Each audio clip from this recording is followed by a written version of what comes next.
थी। आज 20 जुलाई 2022 के साकार मधुर महावाक्य हैं।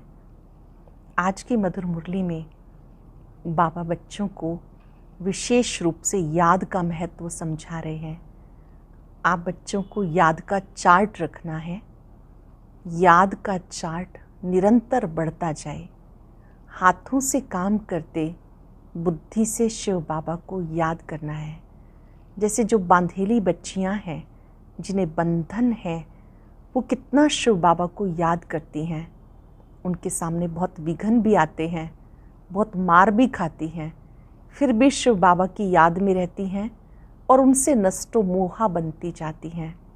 बाबा कहते खुद को देह नहीं आत्मा समझो। देह तो जैसे मरी हुई है और मैं आत्मा अजर अमर अविनाशी हूँ। ऐसी बांधेली गोपिकाएं भविष्य में ऊंच पद पा लेती हैं। आप रूहानी सेना हो।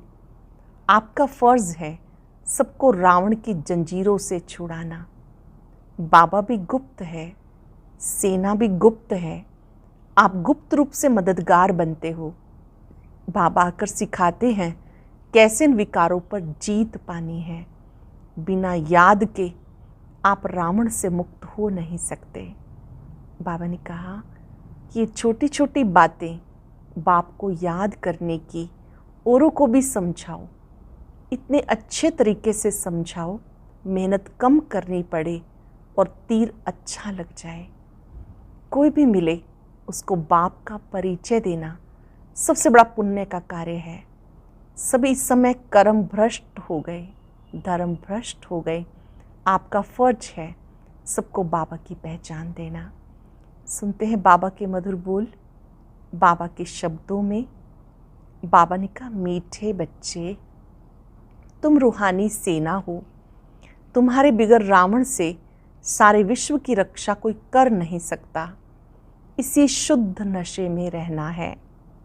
तुम रूहानी सेना हो। तुम्हारे बिगर रावण से सारे विश्व की रक्षा कोई कर नहीं सकता। इसी शुद्ध नशे में रहना है।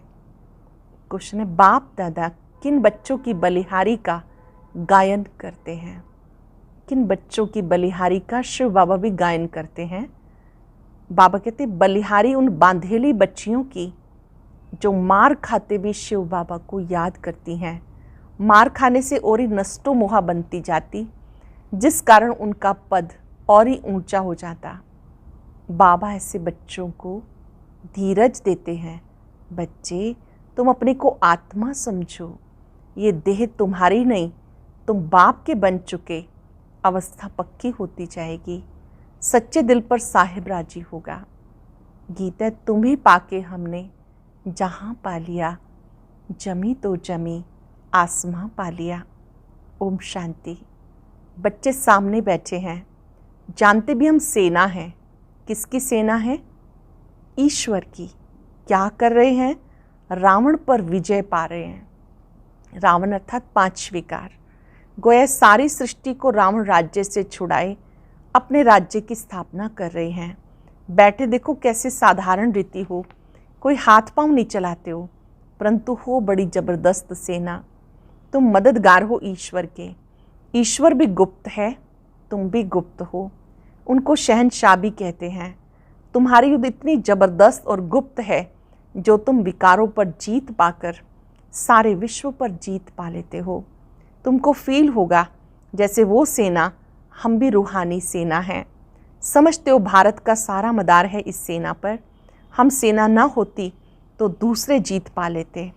उस सेना में तो कभी कभी राजाओं आदि को भी भगाए मिलिट्री का राज्य कर लेते।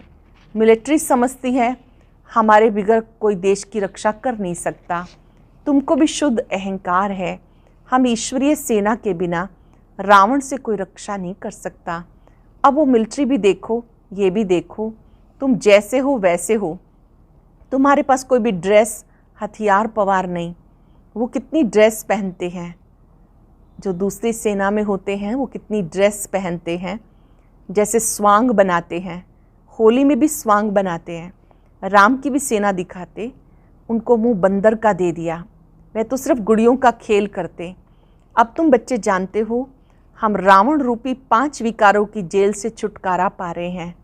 एक तो रावण की जेल, फिर रावण की मत पर चलने वालों की जेल, भक्ति की भी जंजीरें, गुरुओं की जंजीरें, पति की जंजीरें। रावण की मत पर तुम कितने दुखी हो जाते हो। रावण मतलब 5 विकारों की मत पर कितने दुखी होते हो, कितना पुकारते हो। रावण हमें बहुत सताते हैं। तुम जानते हो जितना जितना हम योग में रहते हैं उतना हमारी आत्मा दुख से छूटती है। अबलाओं पर अत्याचार बहुत होते हैं, बहुत मार खाती हैं। अबलाएं पुकारती हैं, अब हम क्या करें। बाबा तसल्ली देते हैं, धीरज देते हैं। ये तो समझाया है, तुम अपने को आत्मा समझो। देह हमारी नहीं, हम मर चुके हैं, बाप के बन चुके हैं और कोई उपाय नहीं। हम मर चुके हैं, बाप के बन चुके हैं और कोई उपाय नहीं। हम तो शिव बाबा के हैं। जो सच्चे बच्चे होते हैं उनकी अवस्था पक्की रहती है, जरा भी विकार की तरफ ख्याल नहीं जाता। ऐसे बच्चे पर अगर कोई ज़बरदस्ती जुल्म करते हैं तो उसका पाप नहीं चढ़ता। पुकारती हैं बाबा हम तो आपके हैं, शरीर तो जैसे मुर्दा है। ऐसे निश्चय बुद्धि वाले जो हैं वो बड़ा ऊंच पद पा लेते अगर सच्ची दिल है तो। ऐसे सच्ची दिल पर ज़रूर साहिब राजी होगा। यहाँ भी बच्चियाँ इतना याद नहीं करती जितना जो मार खाती हैं वो याद करती हैं। बाबा के पास पुकार आती है, बंधन है, बाबा बंधन से छुड़ाओ। जो छूटे हुए बंधन मुक्त हैं वो भी इतना याद नहीं करते जितना बांधेलियाँ याद करती हैं। शिव बाबा की याद से बेड़ा पार होता है। कोई कहते बाबा हमें मुरली भी पढ़ने नहीं देते। अरे तुम बाप को याद करती रहो। मुरली में भी रोज़ यही समझाया जाता। मूल बात है याद का चार्ट रखो। हम बाबा को कितना समय याद करते हैं। ये बांधेलियाँ बहुत याद करती हैं। मेहनत बहुतों से होती नहीं, घड़ी घड़ी याद भूल जाती है। बांधेली बच्चियाँ मार खाते खाते और एक जास्ती याद करती हैं। बलिहारी उन अबलाओं की है जो मार खाते भी याद करती हैं। बाबा कहते तुम अपने को आत्मा समझ, मुझ बाप को याद करती रहो। जितना जास्ती मारेंगे तुम और ही नष्टोमुआ होती जाएंगे। मार भी अच्छा पद दिला देती है। बाबा को ऐसी बच्चियाँ याद पड़ती हैं। हाँ, कोई बहुत अच्छे महारथी भी हैं जो बहुतों की सर्विस करते हैं, योगी बनाते हैं। योग की बहुत महिमा है। किसी को भी योगी बना देना, योग करना सिखा देना बहुत बड़ी सेवा है। तुमको तो सब पर तरस खाना है। तुम बच्चे गीता को रेफ़र करते हो, उनकी बुद्धि में सिर्फ ये है कृष्ण भगवान ने राजयोग सिखाया। तुम कहते हो परम पिता परमात्मा ने राजयोग सिखाया। ये सिद्ध करने के लिए तुम पूछते हो परम पिता परमात्मा से तुम्हारा क्या संबंध है।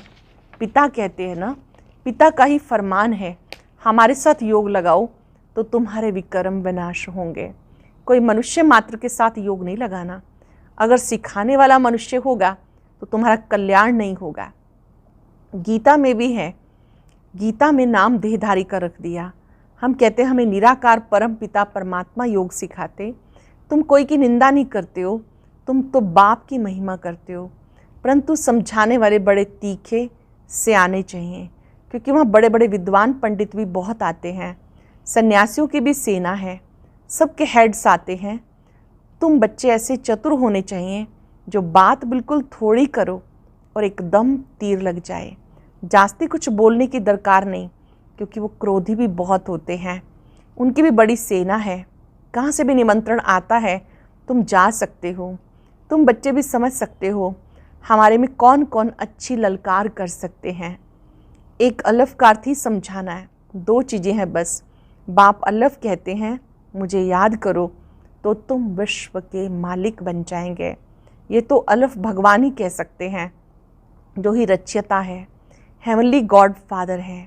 कहते हैं मुझे याद करो तो तुम्हारे विकर्म विनाश होंगे। श्री कृष्ण को याद करने से विकर्म विनाश नहीं होंगे। कृष्ण अब कहाँ है? उसने तो एक शरीर छोड़ दूसरा ले लिया। निराकार तो अविनाशी है। सारी समझानी इस बात पर जोर देने की है। कितनी भूल कर दी। भगवान उवाच मैं तुम्हें विश्व का वर्षा देता हूँ। श्री कृष्ण कैसे वर्षा देंगे? पतित सारी दुनिया है, सबका पतित पावन। एक निराकार है। तुम्हारी बुद्धि में सब बातें हैं, भक्ति के पार्ट की भी नॉलेज है। पहले पहले होती है शिव की पूजा। सोमनाथ का मंदिर बना हुआ है। इतना बड़ा सोमनाथ का मंदिर किसने बनाया? और किसी की ताकत नहीं। जरूर उस समय इतना साहूकार थे जो ऐसे मंदिर बनाए। तुम बच्चों में अभी समझ है बरोबर हम कितने साहूकार थे। इतना बड़ा सोमनाथ का मंदिर बनाया, ज़रूर महाराजा होगा। देवी देवताएं खुद ही पूज्य थे, वही पुजारी बन गए, फिर वही पूजा के लिए मंदिर बनाएंगे। ऐसे नहीं कोई एक सोमनाथ का मंदिर बनाते, एक ने शुरू किया फिर बहुतों ने बनाया, फिर बहुत मंदिरों को लूटा होगा। एक मंदिर से इतना सामान निकला जो ऊंट भर कर ले गए। जब चढ़ाई करते तो कोशिश करते हैं कैपिटल को हाथ में करें, फिर उनकी विजय हो गई। अब तुम्हारी बुद्धि में है बरोबर दिल्ली परिस्थान थी, धर्मराज ने स्थापन किया था। दिल्ली फिर से परिस्थान बनेगी, उसके लिए हम राजयोग सीख रहे हैं। अब तुम सुनते हो, बुद्धि में नशा चढ़ता है, समझते हो हमारा राज्य स्थापन हो रहा है, हमारा नाम बाला है। कहा जाता गुप्त सेना, नॉन वायलेंस। इतना बड़ा अर्थ कोई नहीं समझते। तुम ना स्थूल हथियार उठाते हो, ना ही काम कटारी चलाते हो। तुम हो नॉन वायलेंस शक्ति सेना, जिन्होंने योग बल से राजभाग प्राप्त किया। विश्व का मालिक बनने के लिए श्रीमत पर हम एक बाप को याद करते हैं। विश्व का मालिक बनने के लिए हम श्रीमत पर एक बाप को याद करते हैं। जानते हैं अब ये नाटक पूरा होता है, फिर नए सिर शुरू होगा। ये अविनाशी नाटक है, ये कभी विनाश नहीं होता। बाकी इतना ज़रूर है, जब नई दुनिया होती है तो पुरानी दुनिया क्लास हो जाती है। चक्र तो फिरता ही रहता। ये अनादि ड्रामा है। जैसे भगवान के लिए कहते हैं हाजिर नाजिर है, वैसे ड्रामा चक्र लगाता रहता है। इस ड्रामा में सब एक्टर्स हैं। जानते हो मूल वतन सूक्ष्म वतन है ही, फिर सतयुग त्रेता चक्र लगाकर फिर रिपीट होता है। ये अविनाशी ड्रामा है। हम एक्टर्स भी ड्रामा में हैं ही, शुरू से अंत तक सबका पार्ट है ही। वह छोटा ड्रामा होता जो पुराना हो जाता, ये कभी पुराना नहीं होता। ये अविनाशी ड्रामा कभी पुराना नहीं होता। बाकी हम पार्ट में आते हैं, नए से पुराने हो, पुराने से नए हो जाते। जानते हो बरोबर हम राजा रानी थे, अब रंक बन गए। रंक से फिर राव बनते हैं। रंक माना फ़कीर। बाबा आकर सबको राह बताते। तुम्हें बहुत नशा होना चाहिए। ये नई नॉलेज तुम्हें मिलती है, मिलती भी एक बार है। ये समझते हो ना, हम डायरेक्शन अनुसार इस सृष्टि पर अपनी बादशाही स्थापन कर रहे हैं। बाबा कहते हैं मुझे याद करो, बादशाही को याद करो। हाँ, बाकी ये सितम तो होंगे ही। ये सितम भी कर्म भोग हैं। पुरुष स्त्री को मारता है, ऐसे कोई मार सकता है क्या? तुमने भी उसको मारा होगा। वही हिसाब किताब चुकतू हो रहा है। ये सब कर्मों का हिसाब किताब है। अब तुम श्रीमत पर कर्म कर रहे हो। अब कोई भ्रष्ट कर्म नहीं करना। सबसे श्रेष्ठ कर्म है सबको बाप का परिचय देना।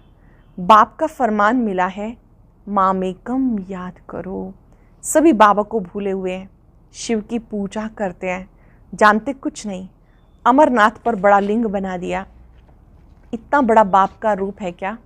कुछ भी समझते नहीं। अब तुम बच्चे इन बातों को यथार्थ रीति समझते हो। अच्छा, मीठे मीठे सिक्किलते बच्चों प्रति माता पिता बाप दादा का याद प्यार गुड मॉर्निंग।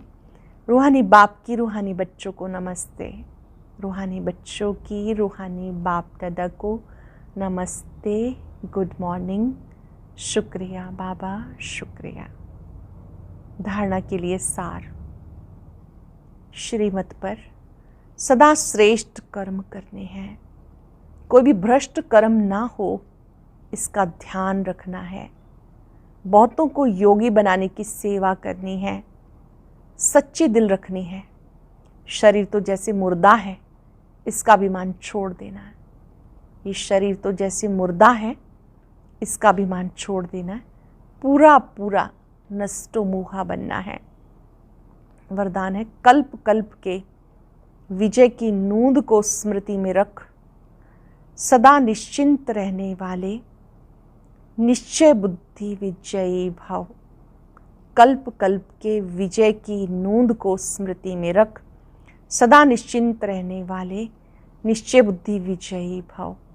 निश्चय बुद्धि बच्चे व्यवहार व परमार्थ के हर कार्य में सदा विजय की अनुभूति करते हैं। भले कैसा भी साधारण कर्म हो, लेकिन उन्हें विजय का अधिकार अवश्य प्राप्त होता है। कोई भी कार्य में स्वयं से दिल शिकस्त नहीं होते, क्योंकि निश्चय है कल्प कल्प के हम विजयी हैं। जिसका मददगार स्वयं भगवान है, उसकी विजय नहीं होगी तो किसकी होगी? जिसका मददगार स्वयं भगवान है, उसकी विजय नहीं होगी तो किसकी होगी? इस भावी को कोई टाल नहीं सकता। ये निश्चय और नशा निश्चिंत बना देता है। कल्प कल्प की जिन्हें स्मृति है, मददगार बाबा की स्मृति है, तो ये स्मृति सदा निश्चिंत बना देती है। लोगों ने सदा खुशी की खुराक द्वारा तंदुरुस्त, खुशी के खजाने से संपन्न, खुशनुमा बनो। सदा खुशी की खुराक द्वारा तंदुरुस्त, खुशी के खजाने से संपन्न, खुशनुमा बनो। आज हम याद रखेंगे, मैं कल्प कल्प की विजयी आत्मा हूँ, निश्चिंत आत्मा हूँ। अपने मस्तक में विजय श्री का तिलक चमकता हुआ देखें। उसकी चमक दूर दूर तक फैल रही है। स्वयं भगवान मेरा मददगार है। मेरी जीत पूर्व निश्चित है। जिसका साथी स्वयं सर्वशक्तिवान है, विजय श्री सदा उनके साथ है। परमात्मा शक्तियों को निरंतर अपने ऊपर आता देखें। मैं निश्चय बुद्धि, निश्चिंत आत्मा हूँ। शुक्रिया बाबा, शुक्रिया। और अब सुनते हैं आज का अव्यक्त ज्ञान मोती। ये एक बहुत संस्कारितापूर्ण वीडियो है, जरूर देखें, कोई भी मिस ना करे।